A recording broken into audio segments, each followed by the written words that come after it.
қарның алға шығып кеткен. Неге екенін білесің бе?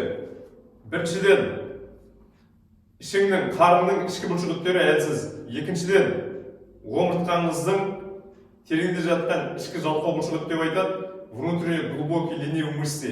Сол әлсіз. Сондықтан сіздің арқаңыз дұрыс ұстамай, ішкі қарныңыздың бұлшықеті әлсіз. Содан былай қарын шығып кетеді.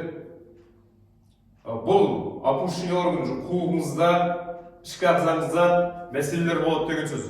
Сондықтан да қазір топ 3 жаттығуды көрсетем, соны міндетті түрде жасап тұрыңыз. Аптасына 3 рет, 4 рет болады. Егер сізге бұлар 3 жаттығу қазір көрсетілген жасау қиын болса, осы каналымдағы басқа жаттығулардан бассаңыз. Неге десеңіз, сізде остеохондроз түрі, протрузия, грыжа болуы мүмкін, омыртқа қисық болуы мүмкін, сколиоз, кифоз, бүкірейгендік, лордоз белгіңіз ішіне кірген.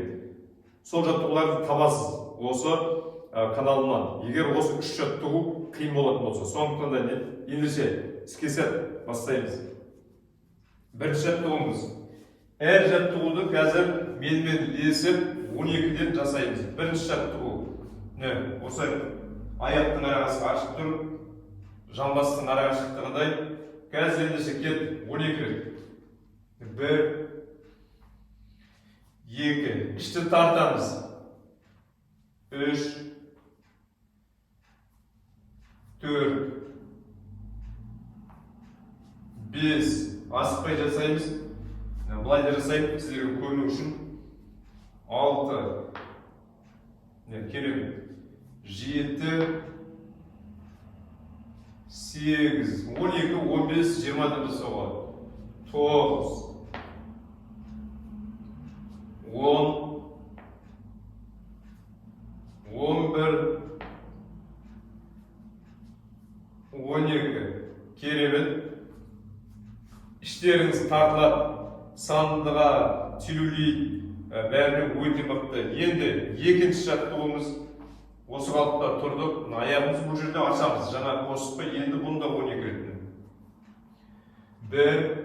1 секунд тұрдық. 2, 3, 4. Керемет жұмыс жасады. 5, арқаға, омыртқаға. 6, 7, 8, 9, 10, 11.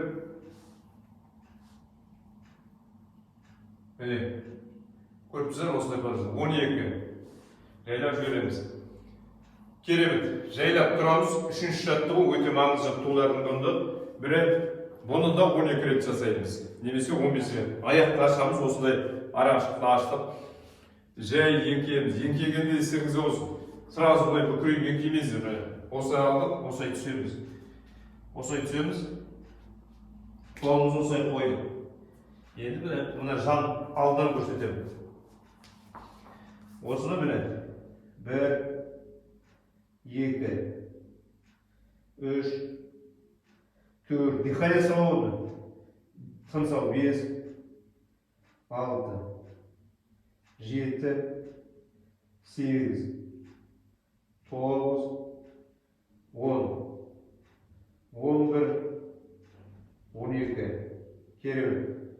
Тұрарда аяқты бүгеміз, сосын барып поддержка беріп жай тұрамыз. Резкий движение жасамаймыз.